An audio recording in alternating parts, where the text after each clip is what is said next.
أنفسنا ومن سيئات أعمالنا من يهده الله فلا مضل له ومن يضلله فلا هادي له ونشهد أن لا إله إلا الله وحده لا شريك له ونشهد أن سيدنا ومولانا محمدا عبده ورسوله صلی اللہ تعالی علیہ وعلی آلہ وصحبہ وبارک وسلم تسلیما کثیرا کثیرا اما بعد۔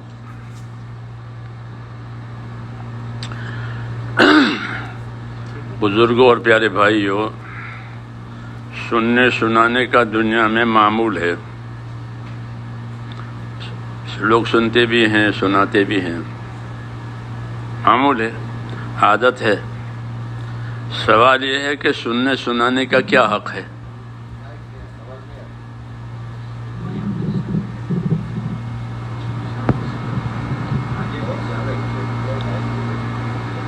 آواز نہیں آ رہی ہے؟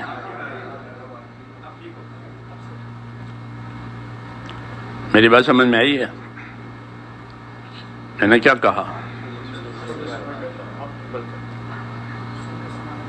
سننے سنانے کا کیا حق ہے؟ ایک تو عادت ہے کہ لوگ سنتے ہیں سناتے ہیں، اچھی بھی سناتے ہیں بری بھی سناتے ہیں، ہاں دنیا ہے، لیکن سننے سنانے کا کیا حق ہے؟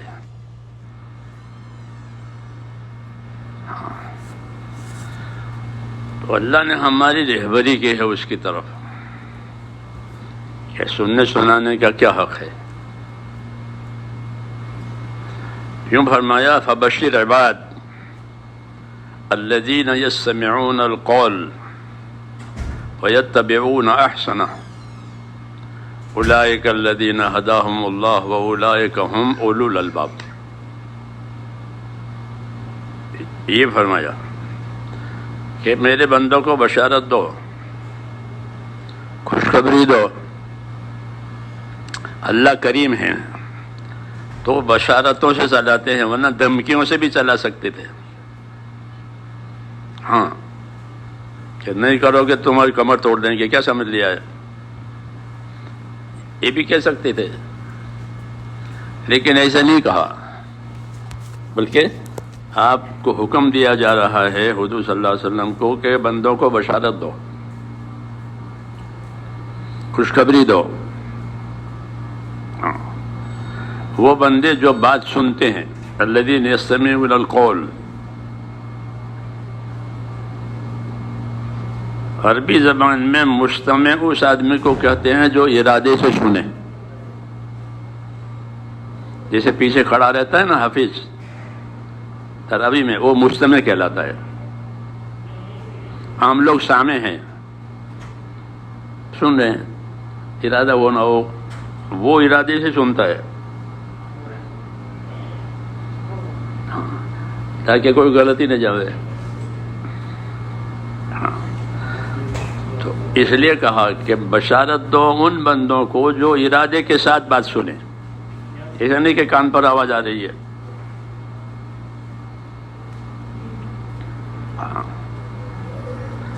ان بندوں کو بشارت جو ارادے کے ساتھ بات سنتے ہیں کہ یہ بات مجھ سے کہی جا رہی ہے، کیونکہ اللہ کا جو کلام ہے وہ اللہ کا پیغام ہے۔ جی ہاں، پورا اسلام اللہ کا پیغام ہے، پچھلے پیغمبر اس کو لے کر آئے ہیں۔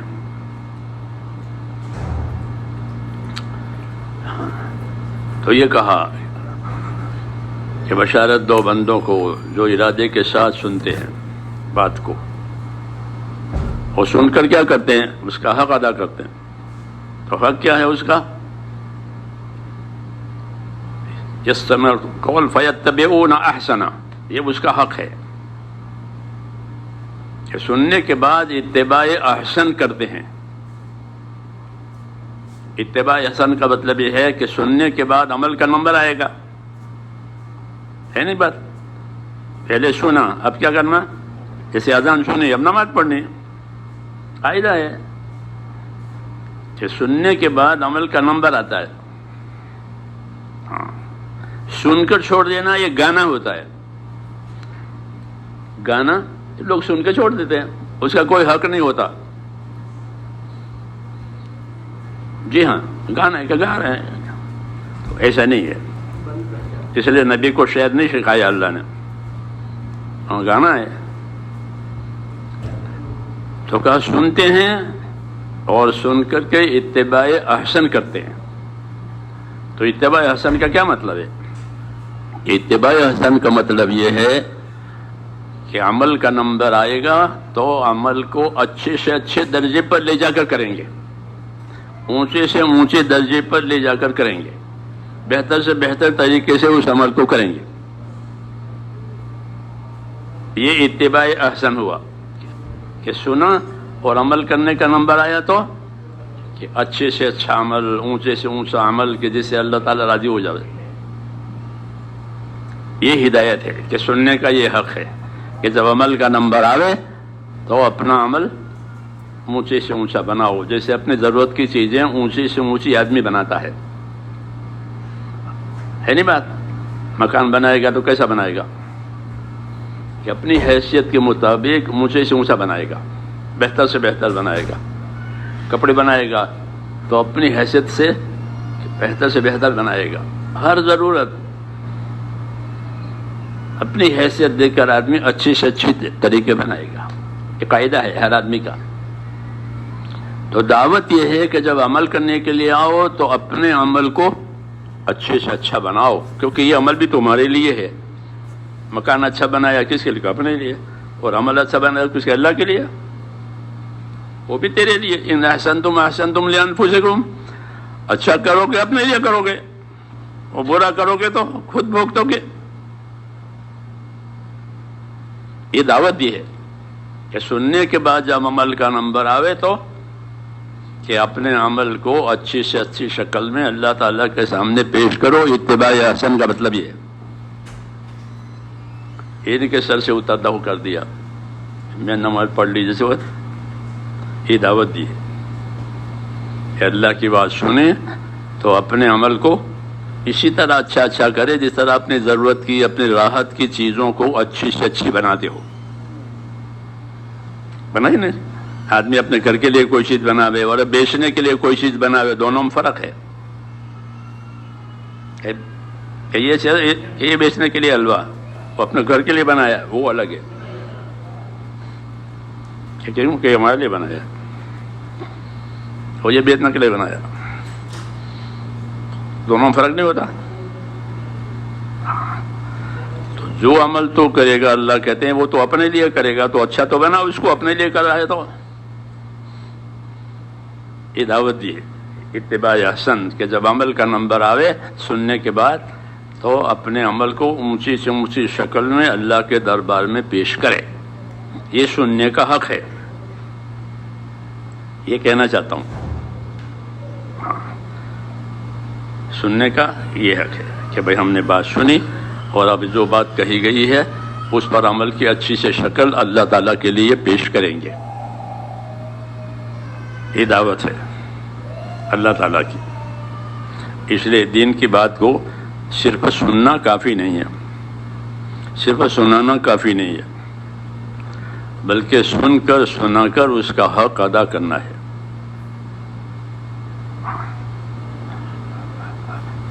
اگر کوئی مالی تقاضا ہے تو مالی تقاضا پیش کرے، بدنی تقاضا ہے تو بدنی تقاضا پیش کرے، تعاون کا تقاضا ہے تو تعاون کرے. یہ مطلب ہوتا ہے حق ادا کرنے کا کہ بھائی اس کام میں تعاون کی ضرورت ہے، ہم تعاون کریں گے. سمجھ آئی نا بات؟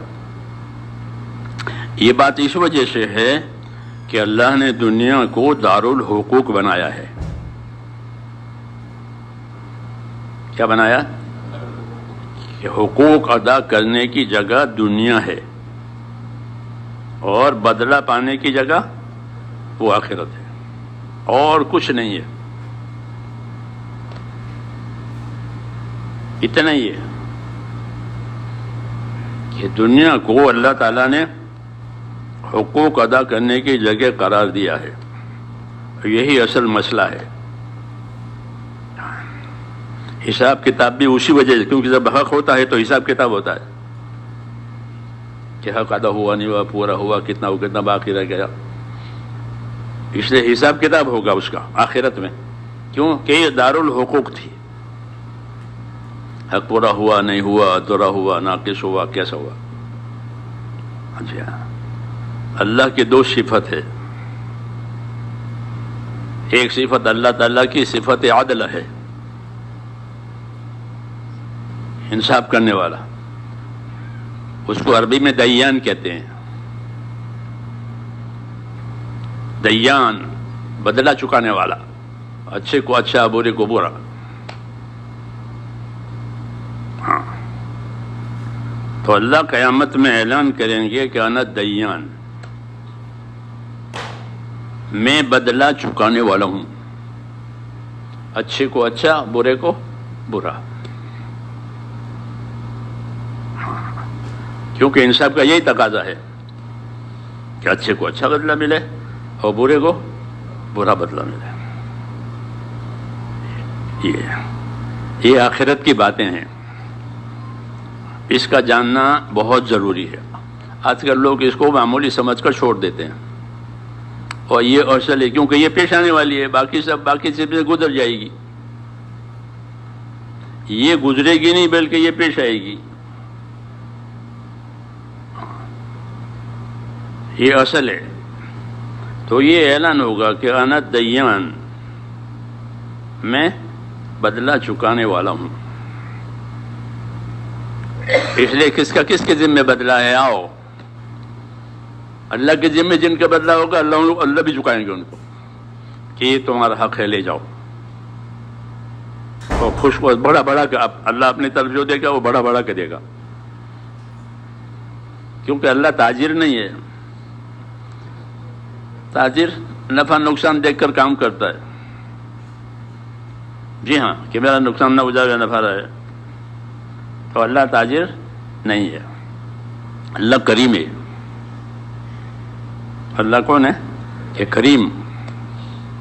اس لیے جب اللہ کا کوئی حق ہوگا یا تو اللہ تعالیٰ معاف کرے گا اس کو، اگر نہیں کیا ہے تو، اور اگر ادا کیا ہے تو پھر اس کا بدلہ بڑا چڑھا کر دیں گے.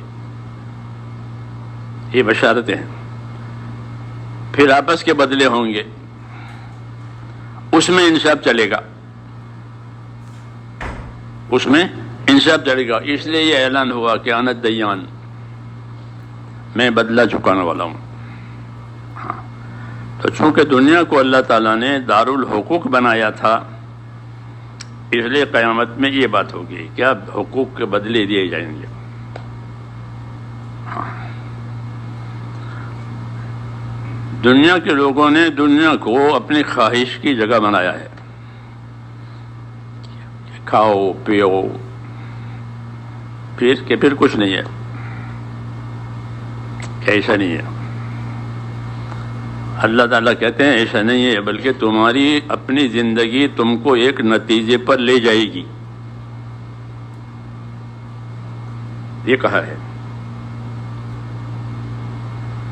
قرآن پاک میں. قرآن پاک کو پڑھنے کی ضرورت ہے، سمجھنے کی ضرورت ہے. ہاں، وہی اصل ہے کہ تمہاری زندگی تم کو کہاں لے جائے گی؟ ایک نتیجے پر لے جائے گی. افحسبتم انما خلقناکم عبثا وانکم الینا لا ترجعون. یہ کہا کہ تم یہ سمجھ لیا ہے کہ ہم نے تم کو یوں پیدا کر دیا ہے. کہ نہ، تم کو تمہاری زندگی کسی نتیجے پر لے جائے گی. اس کو یاد رکھنا. ہاں، تو ہر آدمی اپنے نتیجے کے بارے میں فکر مند رہے کہ اس کی زندگی اس کو نتیجے پر لے جائے گی. ایسا نہیں تھا انڈا تھا پھوٹ گیا، اچھا تب بھی برا تب بھی، پھوٹ گیا، کسی کام کا نہیں ہو، اس کو کوئی پوچھے گا انڈا پھوٹ گیا. ایسا نہیں ہے، بلکہ ہر آدمی کی زندگی اس کو ایک نتیجے پر لے جائے گی. جی ہاں، انجام پر لے جائے گی. اس لیے آدمی کی سعادت یہ ہے کہ وہ اپنے انجام کے بارے میں ڈرتا رہے. اللہ ڈراتے ہیں. جیسے ہم بچے کو ڈراتے کہ اس کو ہاتھ مت لگانا، اس کو ہاتھ مت لگانا، یہ ہوتا. تو اللہ ڈراتے ہیں مہربانی کے تقاضے سے. وَيُحَذِّرُكُمُ اللَّهُ نَفْسَهُ وَاللَّهُ رَءُوفٌ بِالْعِبَادِ، کہ اللہ تم کو ڈراتے ہیں کیونکہ اللہ تم پر مہربان ہے. جیسے ماں باپ مہربان ہے تو بچے کو اس کو ہاتھ مت لگا، اس کو ہاتھ مت لگا. یہ اللہ کا تقاضا ہے کہ اللہ تم کو ڈراتے ہیں کہ اللہ کی پکڑ میں مت آنا. اور یہ ڈرانا اللہ کی رحمت کے تقاضے سے ہے. خالی حکومت نہیں کرنی ہے، اللہ تعالیٰ خالی حکومت کرنے والا نہیں ہے، اس کی حکومت بھی ہے، اس کی رحمت بھی ہے. اللہ کی حکومت بھی ہے اور اس کی رحمت بھی ہے. حاکموں کے ہاں رحمت نہیں ہوتی. جی ہاں، حاکموں کے ہاں رحمت نہیں ہوتی ہے. جی ہاں، ظلم ہوتے ہیں، رحمت نہیں ہوتی. اللہ کے ہاں ایسے نہیں ہے، اللہ کے ہاں ظلم نہیں ہے، رحمت ہے. اس لیے کہا کہ میں تم کو اپنی ذات سے ڈراتا ہوں کہ میری پکڑ میں مت آؤ. اور یہ ڈرانا یہ میری رحمت کے تقاضے سے ہے کہ کوئی میری پکڑ میں نہ آئے. وَيُحَذِّرُكُمُ اللَّهُ نَفْسَهُ وَاللَّهُ رَءُوفٌ بِالْعِبَادِ، کہ اللہ بندے پر مہربان ہے. تو اس کی مہربانی کا یہ تقاضا ہوا کہ وہ اللہ سے ڈراوے. جی ہاں، تو اللہ سے ڈرنے کا کیا مطلب ہے کہ کانپتا رہے آدمی. جن کو ڈر لگے تو کانپتا ہے کہ نہیں، ایسا ڈرنا مطلوب نہیں ہے. بلکہ اللہ کے ڈرنے کا مطلب یہ ہے کہ اللہ کی حد نہ توڑے. یہ ڈرے کہ اللہ کی حد نہ توڑے اور جو حق اللہ کا ہے وہ نہ چھوڑے. یہ مطلب ہے اللہ کے حقوق بھی ہیں، اللہ کے حدود بھی ہیں. جی ہاں، اللہ کے حقوق ہیں، اس کا مطالبہ ہوگا. اور اللہ کے اپنے حدود ہیں، بارڈر ہیں، دونوں ہیں. یہ حکومتوں کا نہیں کہ ہمارا حق ہے پھر یہ بارڈر ہے. تو اللہ تعالیٰ کے حقوق بھی ہیں اور اللہ تعالیٰ کے حدود بھی ہیں. اس لیے اس کا جاننا ضروری ہے کہ اللہ تعالیٰ کے کیا حقوق ہیں اور اس کے کیا حدود ہیں. نہیں جانے کا تو کہ حق چھوڑ دے گا، حد توڑ دے گا جہالت کی وجہ سے. اس لیے اللہ تعالیٰ نے رسولوں کو بھیجا ہے کہ رسول اسی کی تعلیم دینے کے لیے آئے ہیں کہ اللہ تعالیٰ کے کیا حقوق ہیں اور اس کے کیا حدود ہیں، تاکہ حق کی حفاظت کرے اور حد سے بچے. اس کو دین کہتے ہیں. کیا کہتے ہیں؟ اسی کو دین کہتے ہیں. کہ دین میں کیا تعلیم ہے کہ حقوق کی رعایت اور حدود کی حفاظت. حقوق کی رعایت اور حدود کی حفاظت. ہاں، اگر یہ نہیں ہے تو آدمی پھر جاہل ہے، باغی ہے. یہ ہے. اس لیے دین سیکھنا، دین سمجھنا ضروری ہے. دعوت دین دین کے لیے ہے، دعوت کے لیے نہیں ہے. دعوت خالی دعوت کے لیے نہیں ہے. جیسے اذان کے لیے ہے تو کس کے لیے ہے؟ نماز پڑھنے کے لیے. یہ سمجھنا ہے کہ دعوت کے لیے نہیں ہوتی، بلکہ کس کے لیے ہوتی ہے؟ کہ دعوت دین کے لیے ہوتی ہے. جیسے اذان کے لیے ہوتے. ابھی میں نے اذان دی، ہو گیا. ہم ایک ملک میں گئے تھے تو وہ لنگڑا مؤذن تھا، وہ اذان دے کر چلے جاتا تھا. یہ کیوں؟ کہ ہمارے ذمہ اذان ہے. تو وہ نوکری اذان کی ہے، تو وہ اذان دے کے چلے جاتا تھا. بس پھر وہ بٹن تھی اذان والا. ایسا نہیں ہے کہ اذان کے لیے نہیں ہے، بلکہ اذان کس کے لیے ہے؟ کہ اذان نماز قائم کرنے کے لیے ہے. ہاں، اذان نہ بھی دے تو بھی نماز پڑھنی پڑے گی، ہے نہیں بات؟ کوئی اذان نہیں دیتا کہ تو بھی نماز پڑھنی تو پڑے گی، کہ اذان نماز کے لیے ہے۔ ایسے ہی میرے دوستو دین کی دعوت کس کے لیے ہے؟ کہ دین کی دعوت دین کے لیے ہے، وہ دین ہی اصل ہے۔ دین جیسے نماز اصل ہے، موقع ہے تو اذان دو، سفر میں ہے اور نہیں اذان دی تو بھی نماز پڑھنی پڑے گی۔ ایسے تو دین اصل ہے، اس کے بغیر گزارا نہیں ہوگا۔ تو دین میں اللہ تعالیٰ کے حقوق بھی ہیں، اللہ تعالیٰ کے حدود بھی ہیں، یہ کہنا ہے۔ اللہ کے حقوق کیا ہیں؟ کہ جو چیزیں اللہ نے فرض کی ہیں وہ اللہ کے حقوق ہیں، اس کا جاننا ضروری ہے۔ جو چیز فرض ہے اس کا جاننا فرض ہے، کہ قاعدہ ہے شریعت میں کہ جو چیز فرض ہوئی تو اس کا جاننا فرض ہو گیا۔ جیسے زکوٰۃ فرض ہو گئی، مالدار ہو گیا تو زکوٰۃ جاننا فرض ہو گیا، کتنی دینی ہے، کب دینی ہے، کس کو دینی ہے، کس وقت دینی ہے، یہ فرض ہو گیا۔ بالغ ہو گیا کہ نماز فرض ہو گئی، نماز فرض ہو گئی کہ نماز کا کرنا ادا کرنا ضروری ہو گیا، یہ مطلب ہے کہ جو حال آوے اس حال میں کیا حکم ہے یہ جاننا ضروری ہے۔ مالدار ہو گیا تو مالداری کا دین، غریب ہو گیا تو غریبی کا دین، بیمار ہو گیا تو بیماری کا دین، سفر میں ہے تو سفر کا دین، یہ سب اللہ تعالیٰ کے حقوق ہیں، اسی کو سیکھنا ہے۔ نہیں تو رواجی بات ہے، کچھ کر لیا کچھ چھوٹ گیا، ایسا جیسا آج ہماری حالت ہے، کچھ کر لیا کچھ چھوٹ گیا، ایسا نہیں ہے۔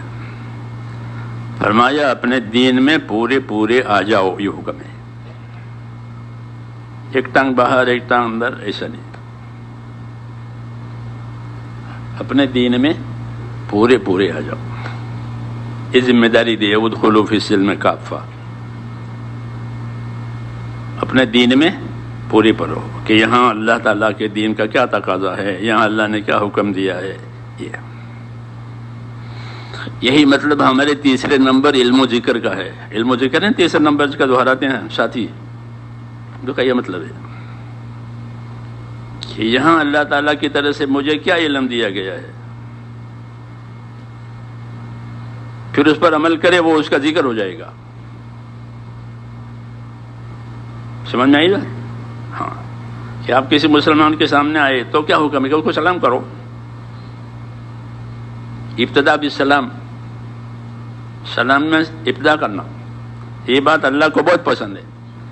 سلام میں ابتدا کرنے والا کبر اور تکبر سے بری ہوتا ہے، جو سلام میں ابتدا کرے۔ ایک مثال ہے میرے کہ بھائی مجھے میرے بھائی ملے تو یہ مجھے ملے تو کیا دین ہے کہ اس کا دین ہے کہ اس کو سلام کرو، اسے خندہ پیشانی سے ملو، تو خندہ پیشانی سے ملنا صدقہ ہے، یعنی صدقے کا ثواب ملے گا۔ یہ مطلب ہے علم و ذکر کا کہ یہ حالت ہے، اس حالت کا کیا دین ہے اور اس دین کی مجھ کو کیا فضیلت ملے گی۔ یہ تبلیغ، یہ تبلیغ، اس لیے اس کام کو سمجھنے کی بہت ضرورت ہے۔ مولانا الیاس صاحب میں اس کو کار نبوت سمجھتا ہوں۔ تبلیغ کار نبوت، نبیوں کا کام، ہاں بہت اونچا۔ اس لیے الحمدللہ اللہ تعالیٰ کی توفیق سے ہم آپ چل رہے ہیں، تو اللہ کی توفیق ہے، اس پر جتنا بھی شکر کرے کم ہے، لیکن اس کو سمجھنے کی بہت زیادہ کوشش کرنا چاہیے، نہیں تو یہ رسم بنے گا۔ کوئی بھی دین کا عمل اگر اس کی وہ حقیقت نہیں ہوتی تو پھر وہ رسمی طور پر لوگ کر لیتے ہیں، اس کا اثر نہیں پڑتا، بلکہ دین کے کاموں کا اپنے اوپر ایسا اثر ہونا چاہیے جیسے دواؤں کا اثر ہوتا ہے۔ بیمار دوا لیتا ہے ڈاکٹر کے مشورے سے، تو وہ کوئی روٹین تھوڑی ہوتی ہے، روٹین ہوتی ہے، رواج ہوتا ہے کہ نہ، طبیعت کے تقاضے کی وجہ سے دوا لیتا ہے۔ اور کیا تقاضا ہے؟ کہ طبیعت اچھی نہیں ہے پھر دوا لیں گے، پھر دوا کا کیا اثر ہوا وہ بھی دیکھتے ہیں۔ ہاں ایسے ہی میرے دوستو دین کا کام کریں تو بھائی اس کا ہم پر کیا اثر پڑا،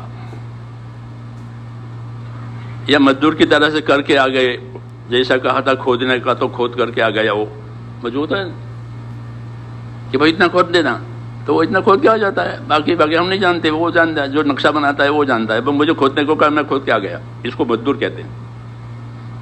تو ہم دین کے مزدور نہیں ہیں، ہم دین کے ذمہ دار ہیں۔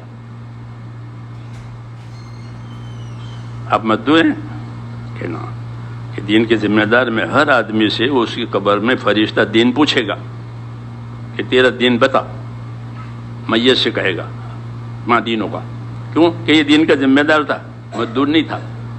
تو مزدور ہوتا ہے، نوکری کرتا ہے، اپنے کام کر کے چلا جائے گا، بگڑے نہ بگڑے وہ نہیں جانتا، مزدور ہے، اور ایک ذمہ دار ہے، دونوں میں فرق ہے۔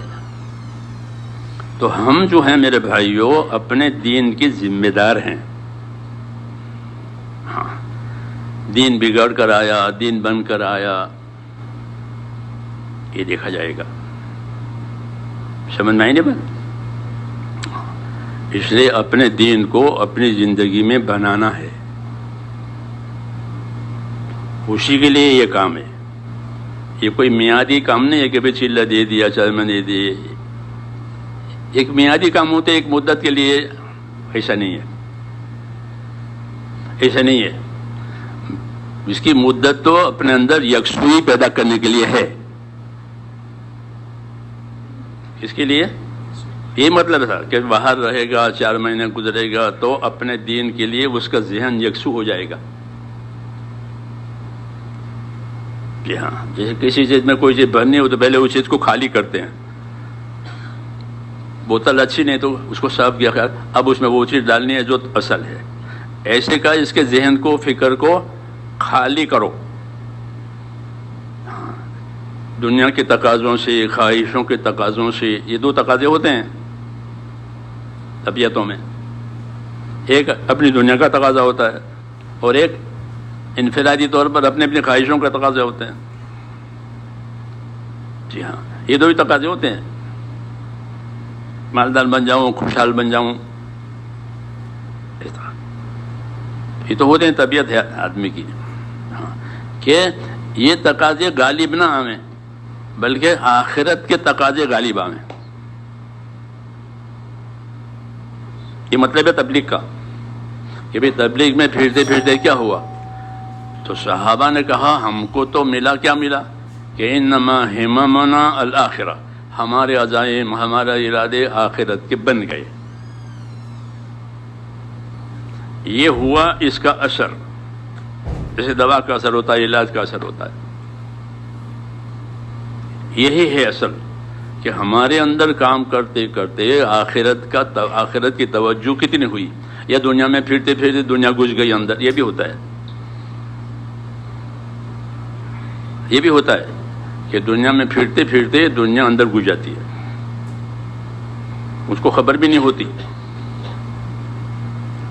اس کو خبر نہیں ہوتی، اور دنیا کی عظمت، دنیا کی طلب اس کے دل میں گھس جاتی ہے۔ اس لیے کہ نیچی نگاہوں سے چلو، نگاہیں نیچی رکھو۔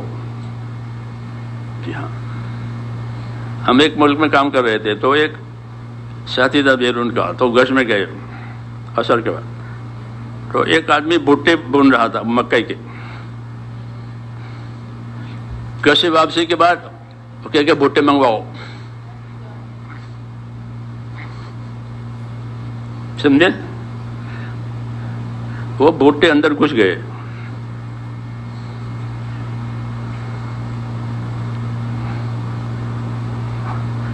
ہاں یہ سب کو ہوتا ہے. اس لیے مولانا فرماتے ہیں تمہیں ملک میں پھرنے کے اس وقت لائق بنو گے جب ان کی دنیا پر تم کو تھوکنا آ جائے گا کہ تیری دنیا کی میرے میں کوئی قیمت نہیں ہے، میں تیری دنیا پر تھوکتا ہوں. تب تو تم ملکوں میں پھرنے کے لائق بنو گے، نہیں تو وہ اندر گھس جائے گی. اس لیے فرماتے تھے ملکوں میں پھرو اور اپنی معاشرت مت بدلو. کیا مت بدلو؟ جیسے گزرتا تھا اپنے گھروں میں سیدھا سادہ رہتے ویسے ہی رہو. انہیں کے ملکوں میں پھر کر آئے تو اپنی معاشرت بدل گئی. ہاں جب معاشرت بدل گئی تو اب کام نہیں چلے گا. اب ان کی جیسی زندگی گزارنی پڑے گی، جہاں دیکھ کر آئے تھے ویسی. وہ تقاضے پیدا ہوں گے تو پھر دنیا کمانی پڑے گی. تو وجہ کہ نکلے تھے دنیا کا یہ گھس گئے اندر. یہ نزاکتیں ہیں کام کے اندر. اس لیے صحابہ یہ کہتے تھے کہ ہماری اصل فکر آخرت کی ہے اور یہی اصلی اثر ہے. ہر دوا کی خاصیت ہوتی ہے نا بھائی، دوا کی خاصیت کہ دوا نے اثر کیا، دوا نے اثر کیا. تو صحابہ نے جب دین لیا، دین کا کام لیا، تو ان پر اس نے کیا اثر کیا؟ تو وہ بتاتے تھے کہ ہماری فکریں آخرت کی بن گئی. یہ دوا نے اثر کیا اور یہی صحیح اثر ہے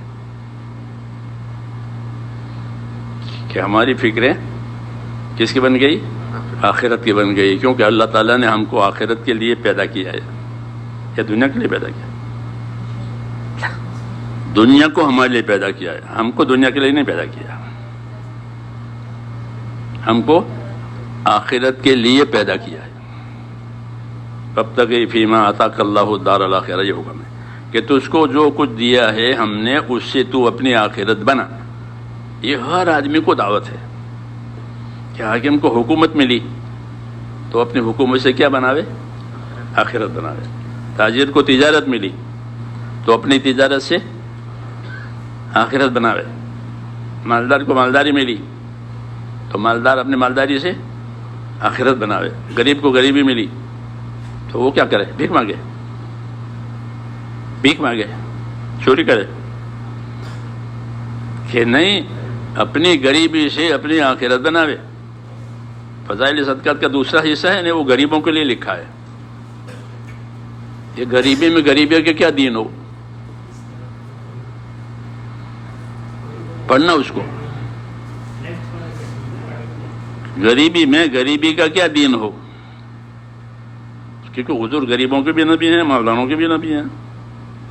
یا خالی مالداروں کے نبی ہیں؟ صحابہ میں غریب لوگ بھی تھے نہیں تھے، اور مالدار لوگ بھی تھے، متوسط بھی تھے، سب کے نبی.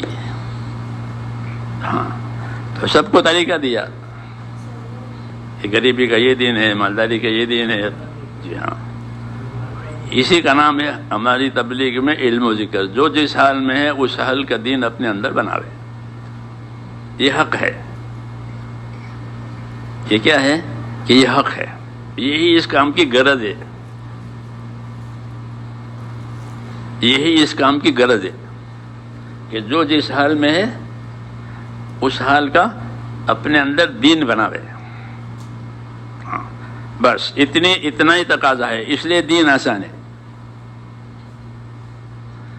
اور دین بناوے، اور دین کے بارے میں دو چیزیں دھیان میں رکھے کہ میں جو یہ دین بنا رہا ہوں اس کی کیا فضیلت ہے اور اس کا کیا طریقہ ہے. سمجھ میں آئی بات؟ مثلا تاجر تجارت کا دین بناتا ہے تو وہ دیکھے مجھے تجارت کے دین پر اللہ کیا دیں گے. ایک تو کمائی ہے، اس پر تو نفع ملے گا، وہ تو اس کو معلوم ہے. اور یہ کہ میں نے تجارت کا دین بنایا، اپنے تجارت میں دین کو داخل کیا تو مجھے اس تجارت پر کیا ملے گا وہ اس کے دھیان میں ہو. جیسے حضور نے فرمایا کہ سچا ایماندار تاجر یہ نبیوں کے ساتھ ہوگا، شہیدوں کے ساتھ ہوگا، عرش الہی کے سائے میں ہوگا. تجارت کی فضیلت ہے. تجارت کی فضیلت ہے۔ مولانا محمد یوسف رحمۃ اللہ علیہ فرماتے تھے کہ ہمارے دین میں ہر شعبے کے فضائل ہیں، ہر شعبے کے مسائل ہیں، ہر شعبے کے فضائل، ہر شعبے کے مسائل۔ اس لیے کوئی شعبہ چھوڑنا نہیں ہے، تجارت بھی کرنی ہے، مزدوری بھی کرنی ہے، زمینداری بھی کرنی ہے، عہدیداری بھی کرنی ہے، سب کرنا ہے، سب کرنا ہے۔ اور جب وہ شعبہ ہو تو اس کے فضائل جانے اور اس کے مسائل یعنی اس کے کرنے کے طریقے جانے، تو وہ شعبہ اس کا دین بن جائے گا، وہ اس راستے سے جنت میں چلا جائے گا، اس کو شعبہ بدلنے کی ضرورت نہیں ہے۔ کیوں کہ ہر شعبے کے فضائل ہیں اور ہر شعبے کے مسائل ہیں۔ مسائل یعنی اس کے کرنے کے طریقے ہیں کہ اس طریقہ چاہیے، یہ طریقہ ناجائز ہے، اس سے دین بن جاتا ہے۔ کیا بن جاتا ہے؟ دین۔ یہی مقصد ہے دعوت کا، علم و ذکر کا یہی مقصد ہے کہ تم جو شعبے میں ہو اس شعبے کا تمہارے پاس علم ہونا چاہیے کہ اس کی کیا فضیلت، میری تجارت کی کیا فضیلت ہے، میری مزدوری کی کیا فضیلت ہے، میری کھیتی باڑی کی کیا فضیلت ہے، میری نوکری کی کیا فضیلت ہے، اور اس کے کرنے کا کیا طریقہ ہے،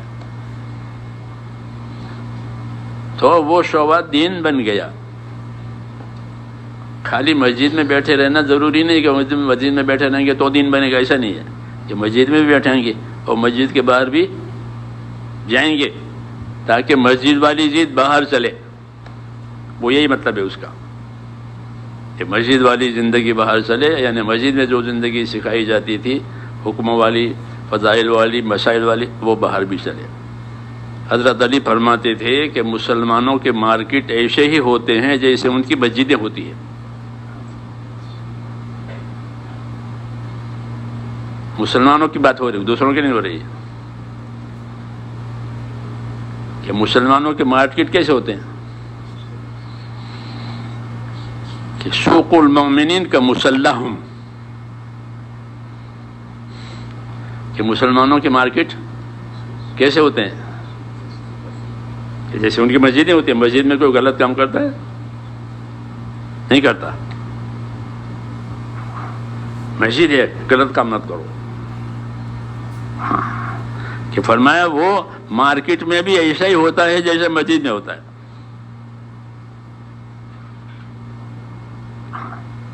ایک ہی زندگی ہے مسجد کی بھی اور مارکیٹ کی بھی،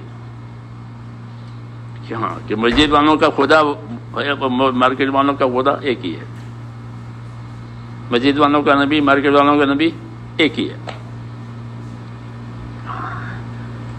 اس لیے مسجدوں کو آباد کرنے کا اور مسجد کی محنت کیا کہ مسجد والی زندگی لے کر کے ہر شعبے میں جب تک وہ مسجد والی بات چلے، یعنی اللہ کی اطاعت، اللہ کی عبادت، دوسروں کے حقوق، یہ تبلیغ کا مقصد ہے۔ جی ہاں، کہ مارکیٹ ہو مسجد ہو ایک ہی بات ہے۔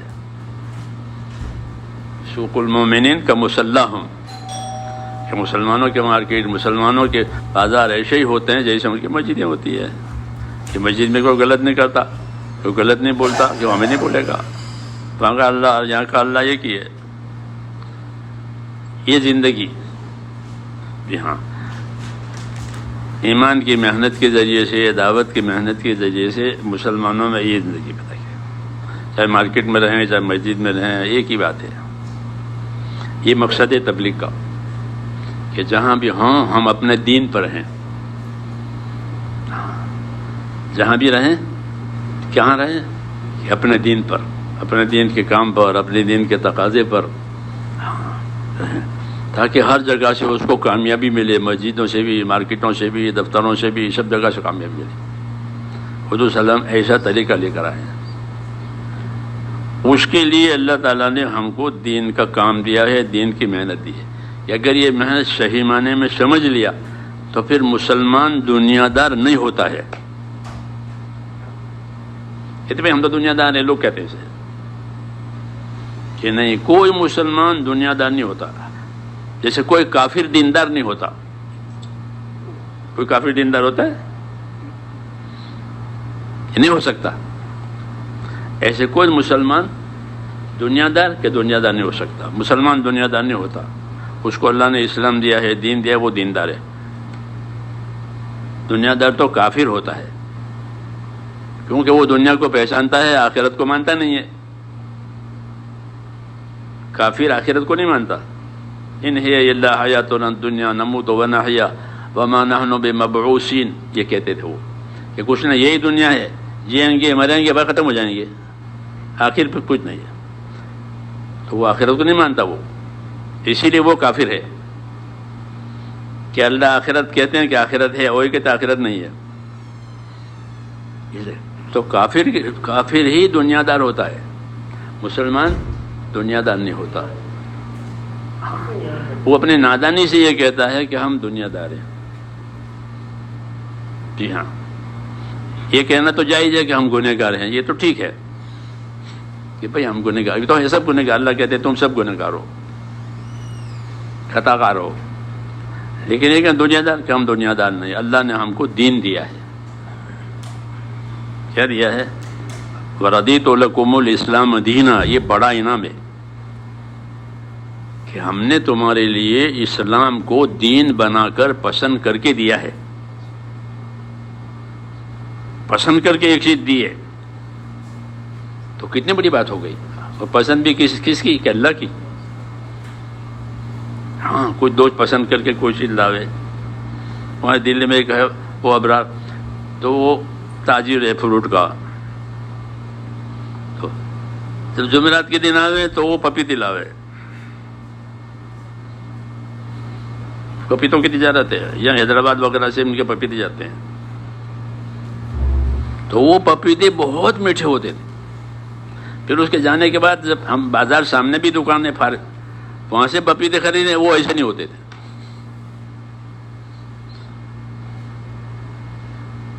کیوں؟ کہ وہ ہمارے لیے پسند کر کے لایا ہے. تعلق کی بات ہے. ایسے اللہ نے دین ہم کو پسند کر کے دیا ہے. یہ سمجھنے کی بات ہے. خوشی کو وَرَضِيتُ لَكُمُ الْإِسْلَامَ دِينًا، کہ ہم نے تم کو اسلام پسند کر کے دیا ہے. تو کتنا بڑا احسان ہے، کتنی بڑی عزت ہے کہ ہمارے لیے ایک چیز اللہ پسند کرے. اور اسی مقابلے میں دین کا کام چھوٹ جاوے، دین کی باتیں چھوٹ جاوے، تو یہ کتنا بڑا نقصان ہے.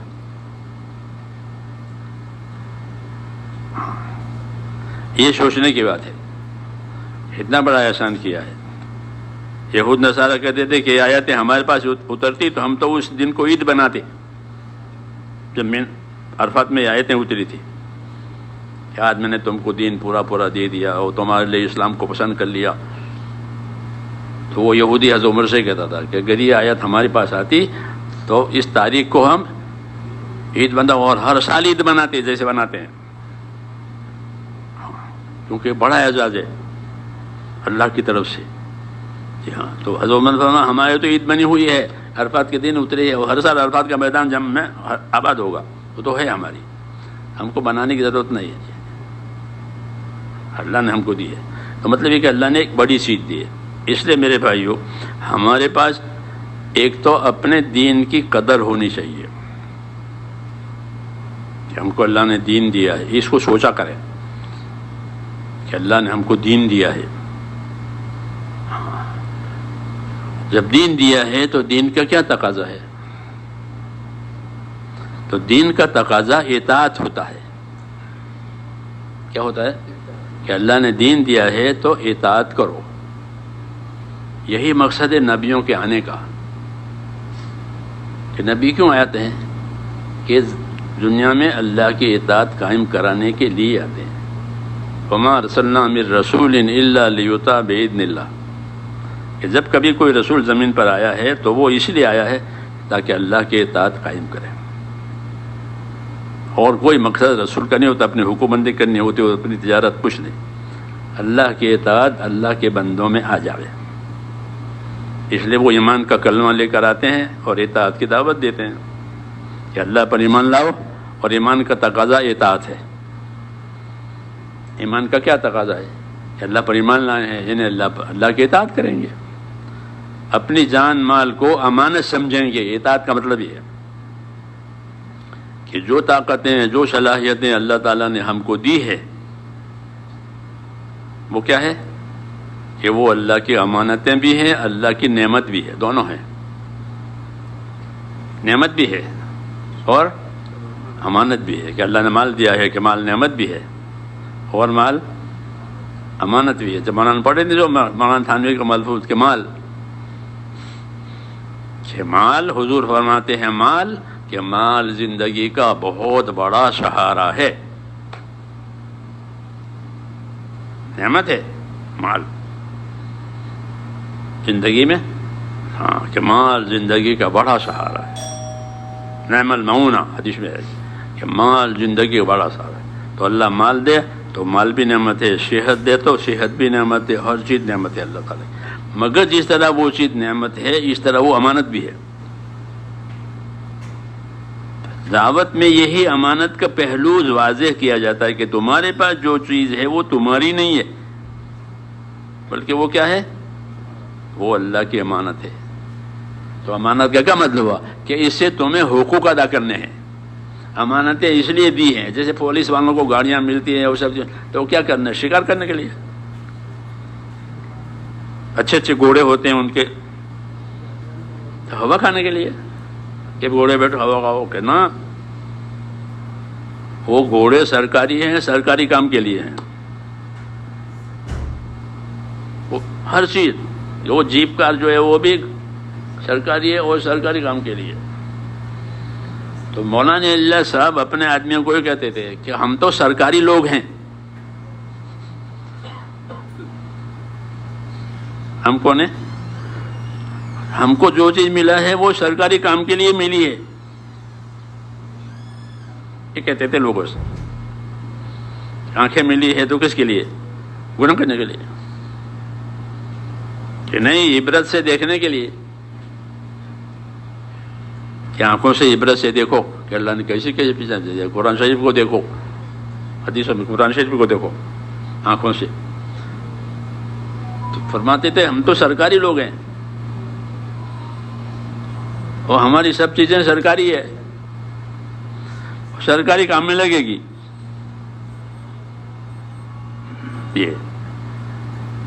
یہی ایمان اطاعت کا مطلب ہے کہ ہم کو جو چیز دی گئی ہے وہ سب ایمان اطاعت کے لیے دی گئی ہے بس, تاکہ اللہ تعالیٰ کا حق ادا ہو جاوے. کہ دنیا کو دارالحقوق بنایا ہے. اس میں سب سے پہلا حق کس کا ہے کہ سب سے پہلا حق اللہ کا, وہ عبادت ہے. اللہ کا حق کہ اللہ کا حق عبادت, پہلا حق. پھر حضور نے بتایا کہ معاذ آپ کو معلوم ہے اللہ کا کیا حق ہے, کہ نہ مجھے نہیں معلوم ہے. کہ اللہ کا حق یہ ہے کہ اسی کی عبادت کی جائے. اس لیے ایمان اور عبادت یہ دونوں اللہ کے لیے ہوتے ہیں. اللہ پر ایمان لانا اور اللہ کی عبادت کرنا یہ زندگی کا مقصد ہے. یہ زندگی کا مقصد ہے کہ میں نے جناتوں کو انسانوں کو کس کے لیے پیدا کیا ہے, عبادت میں. تو ایمان عبادت تو زندگی کا اصلی مقصد ہے, یہی اصل ہے کہ زندگی اللہ کے یقین والی, اللہ کے خوف والی اور اللہ کی عبادت والی بنے. یہ اصل کام ہے. پھر عبادت میں سب کچھ آ جاتا ہے, خالی نماز روزہ نہیں ہے. جی ہاں, کہ جن جن باتوں کا حکم دیا ہے اس کا پورا ہونا, جن باتوں سے منع کیا ہے اسے بچنا, یہ سب عبادت میں آ جاتا ہے کہ زندگی عبادت کے لیے دی ہے. جی ہاں, تو جب ہماری زندگی اللہ تعالیٰ کی عبادت کے ساتھ ہوگی تو اللہ تعالیٰ ہمارے حالات کو صحیح کریں گے. حالات کے صحیح ہونے کا ایک ہی راستہ ہے, دوسرا راستہ نہیں ہے. حدیثوں میں ہے, حدیثوں میں یوں ہے کہ من اصلح ما بینہ و بین اللہ اصلح اللہ ما بینہ و بین خلقہ, کہ جو لوگ اپنا اور خدا کا معاملہ ٹھیک کر لیں گے تو اللہ ان کا اور مخلوق والا معاملہ ٹھیک کر دے گا. کتنی آسان بات ہے. حالات کے صحیح کرنے کا علت بتایا کہ جو لوگ اپنا اور خدا کا معاملہ ٹھیک کر لیں گے تو پھر اللہ ان کا اور مخلوق والا معاملہ ٹھیک ٹھیک کر دیں گے. ایک ہی راستہ. اب مولانا یوسف صاحب فرماتے تھے کہ اگر یہ بات 50% صحیح ہوئی تو 50% کامیابی ملے گی، اور 100% ہوئی تو پھر 100% کامیابی ملے گی. کہ مسلمانوں نے 100% اس کو پورا کر دیا جو اللہ چاہتے تھے وہ، کہ ان کی 100% کامیابی ہو جائے گی، اور 50% کی ہے تو پھر 50% باقی رہے گی.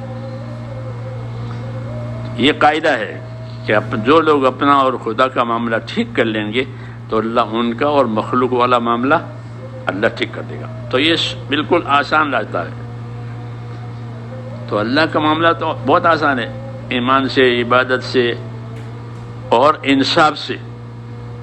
اللہ سے معاملہ صحیح ہو جاتا ہے اور کچھ نہیں کرنا پڑتا. کہ ایمان کے ساتھ رہو، عبادت کے ساتھ رہو اور انصاف کے ساتھ رہو. انصاف کے ساتھ رہو گے تو دوسروں کے حقوق پامال نہیں ہوں گے، بلکہ دوسروں کے حقوق ادا ہو جائیں گے. کیونکہ انصاف کا یہی تقاضا ہے کہ جو اپنے لیے پسند کرو وہ دوسروں کے لیے پسند کرو، جو اپنے لیے ناپسند کرو وہ دوسروں کے لیے ناپسند کرو. انصاف کا یہ تقاضا ہے. انصاف کا حکم دیا ہے کہ انصاف سے رہو، عہد لو، انصاف کے ساتھ رہو.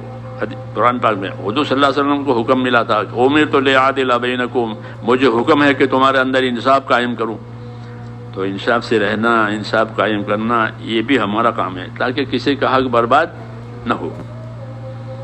یہ ترتیب ہے کام کی، یہی غرض ہے کہ اللہ تعالیٰ کے حقوق بھی ادا ہو جائیں، اللہ کے بندوں کے حقوق بھی ادا ہو جائیں. ہاں، یہ مقصد ہے دعوت کا. تو اس کا تقاضا یہ ہے کہ دین کو سیکھیں اور دین کے کاموں کو بھی سیکھیں. سنا سنی پر نہ رہے، اس کو سیکھو. سیکھنے کی چیز سیکھنے ہے، یاد کرنے کی چیز یاد کرنے کی ہے، بتانے کی چیز بتانے کی ہے. تب تو کام بنے گا، نہیں تو رواج بنے گا. جی ہاں، ایک ہی کام کرے تو رواج بنے. جی ہاں، یہ رواج نہیں بنانا ہے، عمل بنانا ہے. ہاں، اور عمل کے لیے طریقے ہوتے ہیں. عمل کے لیے کیا ہوتے ہیں؟ جیسے رکوع کرنے کا طریقہ، سجدہ کرنے کا طریقہ، ہاتھ باندھنے کا طریقہ، کیونکہ عمل ہے نماز کے. جو چیز عمل ہوتی ہے اس کے طریقے ہوتے ہیں. جو چیز رواج ہوتی ہے اس کا کوئی طریقہ نہیں، جو چل پڑا وہ ٹھیک. تو عمل کے طریقے ہوتے ہیں. تو ہم عمل کے پابند ہیں، اس لیے عمل کے طریقے جاننا ضروری ہے. علم و ذکر کا یہی مطلب ہے کہ جو عمل تمہاری ذمہ ہے اس کا طریقہ جانو، اس کی فضیلت جانو اور اسے ادا کر دو تو حق ادا ہو جائیں گے. اتنی آسان بات ہے، کوئی لمبی بات نہیں ہے. اس لیے سب سے آسان دین ہے. سب سے آسان کیا؟ دین. الدین و یسر، حدیث شریف میں سب سے آسان کام وہ کیا؟ دین. بشرطے کو دین کے طریقے پر. دیکھو شادی دین کے طریقے پر کرو تو بہت آسان. شادی اور نکاح دین کے طریقے پر کرو تو بہت آسان. سفر میں بھی کر سکتے ہو، گھر میں بھی کر سکتے ہو، حج میں بھی کر سکتے ہو. لوگ حج میں نکاح پڑھتے نہیں. ہاں، تو جو چیز عمل بنے گی وہ آسان بنے گی، اور جو چیز عمل نہیں بنے گی وہ مشکل بنے گی. ہاں، اس لیے نبی عملوں کا طریقہ سکھانے کے لیے آتا ہے. اس کو سنت کہتے ہیں. کیا کہتے ہیں؟ کہ اپنی زندگی سنتوں والی بناؤ. پھر کوئی مسئلہ ہی نہیں ہے. اپنی زندگی سنتوں والی بناؤ. نبی کو نبی ماننے کا مطلب ہی یہی ہے کہ ہم ان کے طریقوں پر چلایا جائے اپنے آپ کو، ان کی سنتوں کو اپنے آپ کو پابند کیا جائے. محمد رسول، کلمے کے دو حصے ہیں، ایک لا الہ الا اللہ اور ایک محمد رسول اللہ. کہ حکم اللہ کے آئیں گے، طریقے محمد صلی اللہ علیہ وسلم کے ہوں گے. حکم محمد صلی اللہ علیہ وسلم کے نہیں ہوتے. حکم وہاں سے آتے ہیں، آسمان سے، اور طریقے کہ یہاں سے ملیں گے.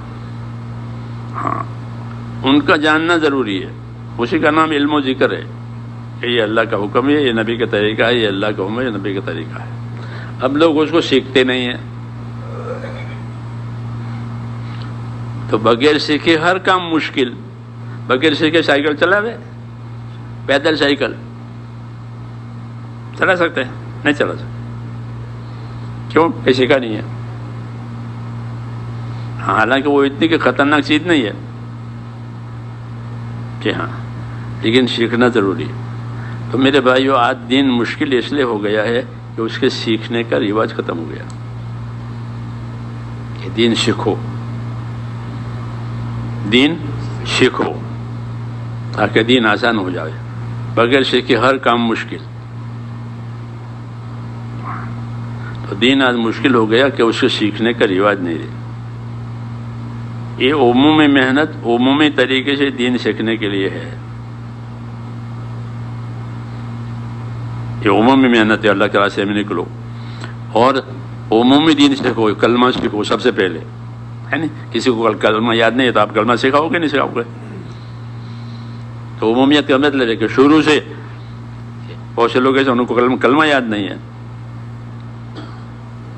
کلمہ نہیں جانتے، تو کیا کرو گے کہ ان کو یہ کلمہ سکھائیں گے. بہت سے لوگوں کو نماز یاد نہیں ہے تو ان کو نماز یاد دلائیں گے. بہت سے لوگوں کو دین سیکھنے کی توجہ نہیں ہے تو دین سیکھنے کی توجہ دیں گے. تو یہ دعوت میں کہ دعوت ہے اس لیے کہ زندگی کے طریقے سیکھو اور اس کو سکھاؤ. نہ جانتے ہو تو جاننے والوں سے پوچھا کرو. علم و ذکر کا یہ مطلب ہے. آدمی ڈاکٹر کے پاس جاتا نہیں جاتا؟ کیونکہ علاج جانتا نہیں ہے تو علاج جاننے والا کے پاس جاتا ہے. بلڈنگ بنانی ہے تو بلڈر کے پاس جاتا ہے. کوئی سرکاری کام ہوتا ہے تو وکیل کے پاس جاتا ہے. کورٹ کچہری کا کام ہے نا تو کہاں جائے گا؟ وکیل کے پاس. ایسے دین کا کام ہے تو اور نہیں جانتے ہیں تو کہ دین کے جاننے والوں سے پوچھا کرو تاکہ غلط نہ کرو. تو غلط کرنے کا وبال آتا ہے اور صحیح کرنے کا انعام ہوتا ہے. اس لیے حکم ہے کہ جو چیز نہیں جانتے ہو اسے پوچھ لیا کرو، اسے یاد کر لیا کرو. فَاسْأَلُوا أَهْلَ الذِّكْرِ إِن كُنتُمْ لَا تَعْلَمُونَ. اگر تم نہیں جانتے ہو تو جاننے والوں سے پوچھ لیا کرو. جیسے دنیا میں رواج ہے، بھائی پوسٹ آفس کہاں ہے؟ پوچھیں گے نا آپ، بھائی پوسٹ آفس کہاں ہے؟ تو کوئی بھی بتا دے گا. یہ منع کرے گا؟ نہیں منع کرے گا. پوسٹ آفس وہاں ہے، ڈاک خانہ یہاں ہے، ریلوے اسٹیشن یہ ہے. رواج ہے، عادت ہے لوگوں کی، پوچھنے والے کو بتانے والے ملیں گے. یہی حکم دین میں بھی ہے کہ دین کے کام نہیں جانتے تو دین والوں سے پوچھا کرو، وہ بتائیں گے آپ کو. اسی سے علم ملتا ہے دین کا. علم و ذکر کا یہ مطلب ہے. علم و ذکر کا یہ مطلب ہے کہ دین کی جو بات نہیں معلوم ہے اسے پوچھا کرو، نہیں تو غلط کرو گے، وقت برباد ہوگا غلط کرنے کی وجہ سے. تو اس محنت کے ذریعے سے اپنی ذاتی زندگی میں دین لانا ہے. سمجھ میں آئی نہیں بات؟ کہ میری ذاتی زندگی دینی بنے، کیونکہ یہ سب سے پہلی ذمہ داری ہے کہ ہر آدمی اپنی ذاتی زندگی کو دین والی بناوے. یا ایھا الذین آمنوا قوا انفسکم واہلکم نارا. اس میں سے حکم ہے کہ اپنے آپ کو، اپنے اہل و عیال کو دوزخ سے بچاؤ، یعنی ان کو دین سکھاؤ. تو یہ پہلی ذمہ داری ہے کہ اپنی ذات کو دیندار بناؤ. تو دیندار دین سیکھ کر ہی بنا سکتے ہیں، دوسرا کیا طریقہ ہے؟ اور کیا طریقہ ہے؟ اس لیے کہ وقت فارغ کر کے جب اس کام میں جاؤ گے تو یہ دھیان پیدا ہوگا کہ دین سیکھنے کی چیز ہے، نہیں تو یہ دھیان بھی نہیں پیدا ہوگا. ایسی ہوا ہے دنیا کی. ہاں، شعور بھی نہیں ہوگا. اس کام سے شعور آتا ہے، دھیان آتا ہے. اس لیے فرماتے تھے بار بار نکلو اللہ کے راستے میں. مولانا الیاس صاحب فرماتے بار بار نکلو اور دور دور جاؤ. بار بار نکلو اور دور دور جاؤ، اس لیے کہ تاکہ اندر اترے. پھر جاننے کے بعد نہیں جانتا وہ تو پوچھے گا. جو غلط چیز ہے وہ زندگی میں سے نکل جائے گی، صحیح زندگی آ جائے گی. محنت، کہ محنت میں سب سے پہلے توبہ ملتی ہے، وہی صحیح محنت کہلاتی ہے. جس محنت سے اپنے آپ کو توبہ ملی کہ وہ محنت صحیح. تو اس محنت سے ہم کو کیا ملنا چاہیے؟ توبہ مل جائے کہ اس محنت سے ہر آدمی اللہ کے سامنے توبہ کرے کہ اللہ اب تک زندگی صحیح نہیں گزاری، کچھ کیا کچھ نہیں کیا، کچھ چھوٹا کچھ رہ گیا، اب توبہ کرتے ہیں. اس لیے جان مال لگانے والوں کی پہلی صفت یہی ہے التائبون العابدون، توبہ کرنے والے، پھر عبادت کرنے والے، پھر توبہ کر کے اب عبادت پر آوے. یہ طریقہ ہے. اس لیے اس کام کی اللہ تعالیٰ سے سمجھ مانگیں. سمجھ میں ہی نہیں کہ پہلا عمل توبہ کا ہے کہ بھئی آج تک تو زندگی غلط گزاری، اب نہیں گزاریں گے. کہ ہاں کہ ایک کام ہو گیا، یعنی توبہ پر آ گیا. کیونکہ ہر آدمی گنہگار ہے. حدیثوں میں ہے کہ تم میں سے ہر آدمی خطا کار ہے. تو ہم سب خطا کار ہیں، اپنی اپنی جگہ ہر ایک کی خطا ہے. ہاں تو کیا کرنا ہے کہ اسے توبہ کرنی ہے روز. ہاں اور اگلی زندگی کہ اگلی زندگی صحیح بنانی. التائبون العابدون. دوسرا نمبر کہ پھر عبادت کرنے والے بنے، بندہ بند کر زندگی گزارے. عبادت کا مطلب ہے کہ بندہ بند کر زندگی گزارے، آزاد بند کر زندگی نہ گزارے. التائبون العابدون. اور اسی کو چلاویں دنیا میں. یہ ہمارا کام ہے. سمجھ میں آئی نہیں بات کہ زندگی توبہ والی بنانی. توبہ کے معنی ہے اللہ کی طرف لوٹ کر کے آنا. اس کو توبہ کا ہی مطلب ہے کہ تو غلط چلے گئے تھے، اب لوٹ کر کے آ گئے. اس لیے اللہ خوش ہو جاتا ہے بندہ جب لوٹ کر آتا ہے تو کہ وہ میری طرح آ گیا تو خوش، اور معاف کر دیں گے اور خوش ہو جائیں گے. جی ہاں کہ میرے پاس آ گیا. جی ہاں آپ کسی کو لاؤ گے تو آپ سے بھی خوش ہو جائیں گے اللہ. کسی کو مسجد میں لے آئے، حدیثوں میں نہیں کہ کسی کو لے آئے مسجد میں، چل بھائی آج ہمارے ساتھ نماز پڑھ لے، دین کی بات سن لے. وہ پہلے آتا نہیں تھا، اب آج لے آئے تو اللہ تعالیٰ آپ سے ایسے خوش ہو جائیں گے جیسے کسی کا رشتہ دار کھو گیا تھا اور کوئی اس کو لے آیا. بیٹا کھو گیا تھا، کوئی اس بیٹے کو لے آیا کہ آپ کا بیٹا کہاں ہے، تو اس کو انعام دیں گے وہ. ہاں کہ میرے بیٹے کو لے آئے. ہاں ایسے اللہ بھی انعام دیں گے جو اللہ کے بندوں کو اللہ کی طرف لے آوے. ہاں اور خود اللہ کی طرف آویں توبہ کر کے ان کو بھی انعام دیں گے. تو یہ راستہ ہی انعامات لینے کا راستہ ہے. ہاں اس لیے اس کام کو کریں اور خوب سمجھ کر کریں. یہ میں اس لیے کہتا ہوں کہ جو بے سمجھے کریں گے نا وہ بے سمجھے چھوڑ بھی دیں گے. ہاں چھوٹے بچے کی طرح سے، چھوٹا بچہ کوئی چیز لے کر چابیاں لے کر گیا، پھر کہیں چھوڑ کے آ گیا. چابیاں ہوتی ہیں نا گھروں میں، ضروری چابیاں، تو کھیلنے کے لیے لے گیا، پھر کھیلا پھر وہاں چھوڑ کے آ گیا. تو اس کو معلوم نہیں ہے کہ یہ چابی کس کام کے لیے ہے اور کتنی ضروری ہے. بے سمجھے لے گیا، بے سمجھے چھوڑ کے آ گیا. ایسے جو تبلیغ میں بے سمجھے جائیں گے وہ بے سمجھے چھوڑ بھی دیں گے. ہاں یہ بات پکی ہے.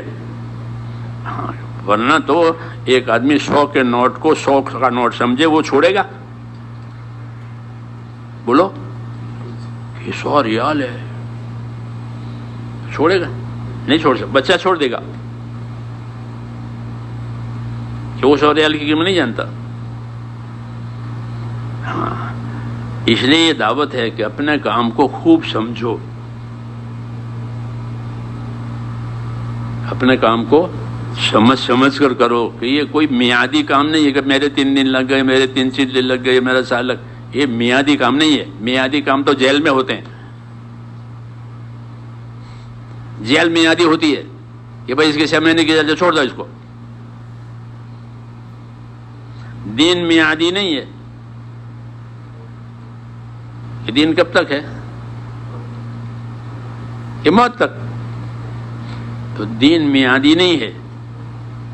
ایسے دین کا کوئی کام وہ بھی میعادی نہیں ہے. جو کام کرو موت تک کرو. کیوں؟ اپنے لیے کرنا ہے. جیسے مکان بنانے تو موت تک رہنے کے لیے بناتے ہیں نا. مکان بنا کب تک رہو گے؟ کہ موت تک رہیں گے.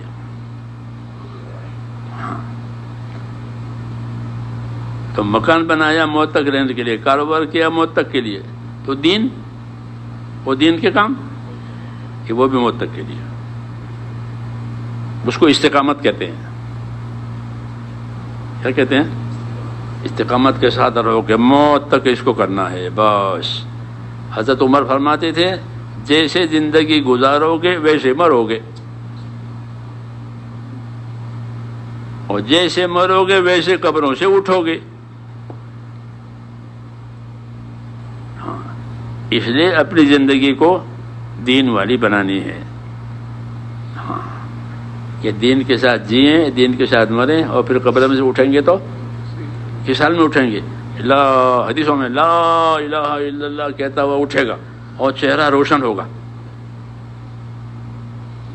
چہرہ روشن ہوگا ایمان کے نور سے، وہ لا الہ الا اللہ کہتا ہوا اٹھے گا۔ وہ کافر کیسے اٹھا ہوگا؟ ہائے ہائے تباہی، ہائے تباہی، وہ چہرہ اس کا کالا ہوگا۔ کفر کی ظلمت اور ایمان کا نور، اس کو فرمایا تھا کہ جیسے زندگی گزارو گے ویسے مرو گے، اور جیسے مریں گے ویسے مریں۔ اس لیے حدیثوں میں دعا یہ ہے اللہم اجعل الحیات زیادۃ لی فی کل خیر واجعل الموت راحۃ لی من کل شر۔ یہ دعا ہے اللہم اجعل الحیات زیادۃ لی فی کل خیر، اے اللہ میری حیات کو ہر خیر بڑھنے کا ذریعہ بنا دے، کہ میری حیات میں مجھے ہر خیر ملے، اور میری موت کو ہر شر سے بچنے کا ذریعہ بنا دے، کہ کوئی شر مجھے نہ ملے موت پر، نہ پہلے نہ بعد میں۔ یہ پیاری دعا ہے، وہ اس لیے سکھائی ہے کہ دعا بھی مانگو اور دعا کے تقاضے پر اپنے آپ کو استعمال بھی کرو۔ دعا مانگنا بھی عبادت، اور دعا کے تقاضے پر اپنے آپ کو استعمال کرنا وہ بھی عبادت۔ خالی دعا کر کے نہ بیٹھے، تو دعا بھی مانگے اور دعا کے تقاضے پر کام بھی کرے، عبادت۔ تو دعا بھی عبادت ہے، دعا کے تقاضے پر جو کام کرو گے وہ بھی عبادت۔ تو یہ دعا مانگی کہ اللہم اجعل الحیات زیادۃ لی فی کل خیر، اے اللہ میری حیات کیسی بنا کہ ہر خیر میں زیادتی ہو جاوے، ہر خیر میں زیادتی، ایسی زندگی دے کہ کسی خیر سے محروم نہ رہے، اور میری موت کہ ہر شر سے حفاظت ہو جائے، موت سے پہلے کے شر سے بھی، موت کے بعد کے شر سے بھی، ایسی موت دے کہ ہر شر سے حفاظت ہو جائے۔ تو اللہ سے ایسی دعائیں بھی مانگنی ہے اور اپنے آپ کو پابند بھی کرنا ہے دین کے کاموں کے، دین کے تقاضوں کے۔ ہاں، انفرادی زندگی بھی دینی بنے اور ماحول بھی دینی بنے۔ خالی ماحول کے حساب سے نہیں چلنا ہے کہ ماحول ہے تو کام ہو گیا، یہ نہیں، ماحول بھی افراد سے بنتا ہے۔ جیسے ایک اینٹ سے نہیں، لیکن اینٹوں سے ہی دیوار بنتی ہے، ایک اینٹ سے نہیں بنتی۔ ایسے ہی جب مجمع کا مجمع انشاءاللہ تیار ہوگا تو ماحول بنے گا، ماحول میں دین آسان ہو جاتا ہے۔ اس لیے محنت کرنی ہے تاکہ ماحول بنے۔ ہماری محنت سے اللہ ماحول بنا رہے ہیں، لوگوں کو دین پر چلنا آسان ہو جائے گا محنت کرنے کی وجہ سے۔ اس لیے ہم کو اپنے دین پر چلنے کا بھی اجر ملے گا، اور دوسروں کے لیے آسانی کی ہے اس کا اجر بھی ملے گا، کیونکہ راستہ بنایا انہوں نے۔ محنت کرنے والوں سے راستے بنتے ہیں، پھر دوسرے لوگ چلتے ہیں۔ صحابہ کی دو قسمیں ہیں، ایک وہ قسم جو فتح مکہ سے پہلے مسلمان ہو کر انہوں نے کام کیا، دوسرے وہ جو فتح مکہ کے بعد مسلمان ہیں۔ فتح مکہ کے بعد راستے کھل گئے، تو پہلے والوں نے راستے بنائے، تو یہ بعد والے اس راستے پر چلے۔ تو سب صحابہ ہیں، اللہ نے فرمایا، لیکن درجے میں یہ ایک دوسرے سے کم ہے، کہ پہلے والوں کا درجہ بڑا، بعد والوں کا درجہ ان کے مقابلے میں کم، کہ انہوں نے راستہ بنایا اور یہ راستے پر چلے۔ آج ہم کام کریں گے کسی ملک میں جا کر، تو وہاں راستہ بنے گا، وہاں راستہ بنے گا ہماری محنت سے، پھر لوگ اس پر چلیں گے، تو ان کے مقابلے میں ان کو اللہ فضیلت دیں گے کہ یہ آئے تھے، انہوں نے راستہ بنایا۔ وہ اسی نیت سے کام کرنا ہے کہ ہماری زندگی میں بھی دین آوے اور ہماری محنت سے دین کے راستے بنے، اور لوگ دین کو دین سمجھ پر دین کا کام کریں۔ ہاں، یہ اس امت کا کام ہے، یہ اس امت کا کام ہے۔ اس لیے اپنے آپ کو پابند کریں، اصولوں کا پابند بھی کریں، مشوروں کا بھی پابند کریں، ترتیب کا بھی پابند کریں، اس سے کام آسان ہو جائے گا۔ کریں گے انشاءاللہ؟ ہاں، کون کون کریں گے؟ اپنے اپنے ارادے بھی بتاؤ، اور تقاضے جو بھی دیے جائیں ذمہ داروں کی طرف سے اسے اوڑھ لو اپنی طاقت کے مطابق۔ ہاں، کیونکہ تقاضے پیدا نہیں کیے جائیں گے تو ترقی نہیں ہوگی۔ حکومتیں تقاضے پیدا کرتی ہے کہ سر اتنا بیلنس ہے، 5 سال کا یہ ہے، جی ہاں، تقاضے پیدا کرتی ہے، پھر وہ حکومت ان سے لوگوں سے وصولیات بھی کرتے ہیں کہ 5 سالہ پلان، یہ ہے 5 سال کا پلان، جی ہاں۔ تو ملک کی ترقی ایسے یہاں بھی کہ تقاضے بھی پیدا کیے جائیں گے، تقاضے پورے بھی کیے جائیں گے۔ ہاں، نبی تقاضے بتاتا ہے، امت تقاضے پورا کرتی ہے۔ نبی تقاضے بتاتا، فلانا کام کون کرے گا، تو اٹھ کر ایک آدمی کہ میں کروں گا۔ تو تقاضے پیدا کرنا اور پھر تقاضے پورے کرنا، ان دونوں سے نبوت کا مقصد پورا ہوتا ہے۔ سمجھ نہیں بات؟ تقاضے بھی پیدا ہے، فلاں ملک میں ضرورت ہے، فلاں جگہ ضرورت ہے، فلاں جگہ ضرورت ہے، تو یہ کون کریں گے؟ ہاں، پھر اس کے کرنے والے کھڑے ہو جائیں گے۔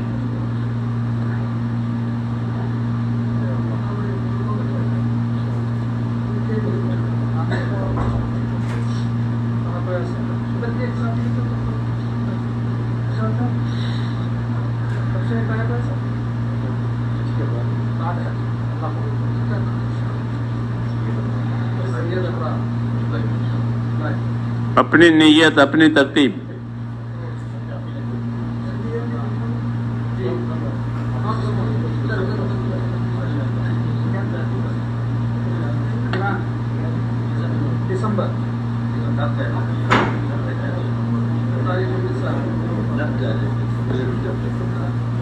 اچھا کتنے آدمی ہیں؟ ضرور جائیں۔ غریب ملکوں میں بھی جانا ہے، مالدار ملکوں میں بھی جانا ہے۔ ہاں، اس کے ساتھ یہ بتاؤ 4 مہینے جاؤ گے، چلا جاؤ گے، اردو ملک میں جاؤ گے، بیرون میں اگر آپ کو مشورہ کسی جگہ کا ہو رکھتا ہے تو 25 آدمی وہ تمہارے پیچھے پورا دکھتا ہے۔ آپ طے کرو، جون جولائی میں جاؤ گے، کون سے مہینے میں جاؤ گے، کتنے دنوں کے لیے، چلے کے لیے 4 مہینے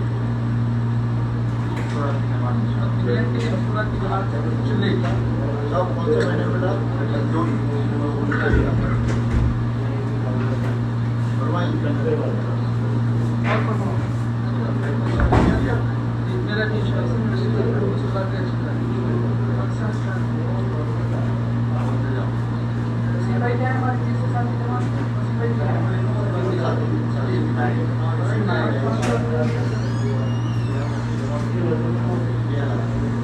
ہر ایک کی ترتیب بن جائے۔ اگر کسی میرے ساتھ 22 میں لگ گیا ہے تو یہ بتا دیں کہ میرا 22 میں لگ گیا ہے۔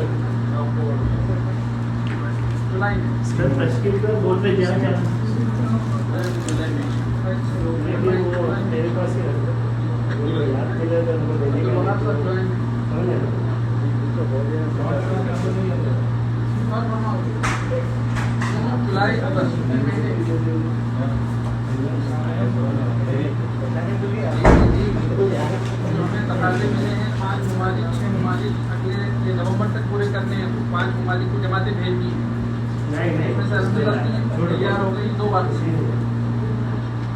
اسے پوری کر لو، اس کے لیے کون تیار ہے؟ بتاؤ،